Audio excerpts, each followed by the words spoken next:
All right, here now with more is the chairman of the House Oversight Committee, James Comer. Correct me if I'm wrong. Is this not the exact same thing that happened with Peter Navarro and Steve Bannon? Is that they refused to testify, held in contempt, and then brought up on charges, and then they both went to jail? Exactly. It was passed out of committee, passed on the full House floor, then turned over to the Department of Justice, which was led by then Merrick Garland. Merrick Garland prosecuted him and sent him to prison.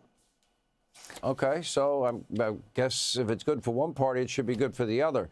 You know, I was watching Nick Shirley and the testimony about the fraud in Minnesota, but he also points out California, it's so obvious, may be worse. When you look at $24 billion missing for homelessness, then you look at, you know, all this money that was supposed to be spent for years to build a train that never was built. What happened to all that money? What about firefighting money? What about Medicaid, Medicare, all of these issues? Are you seeing and suspecting that California could be worse than Minnesota? Well, it probably is. The population of California is significantly more.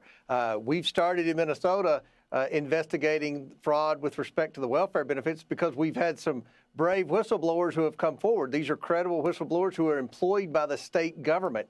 They're overwhelmingly Democrat, and they're bringing lots of documents forward that not only prove there was fraud, but also implicate, in my opinion, the fact that both Governor Walz and Attorney General Ellison knew about it. I think this is happening in every state, but especially in the blue states, because it doesn't seem that the Democrats care as much about wasteful spending as Republicans do. And I think the American people are sick and tired of their tax dollars being wasted and expect people to do something about it and be held accountable. And you're looking into Congresswoman Omar. How much money did she have when she came to Congress, and how much does she have now?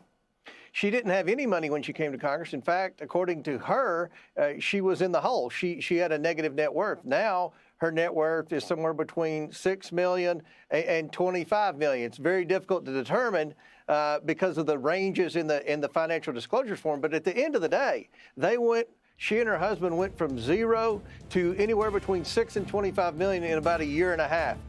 That is a red flag, and we're trying to find out how that happened, especially in Minnesota, where we're seeing all of this welfare fraud with relation to the Somali community.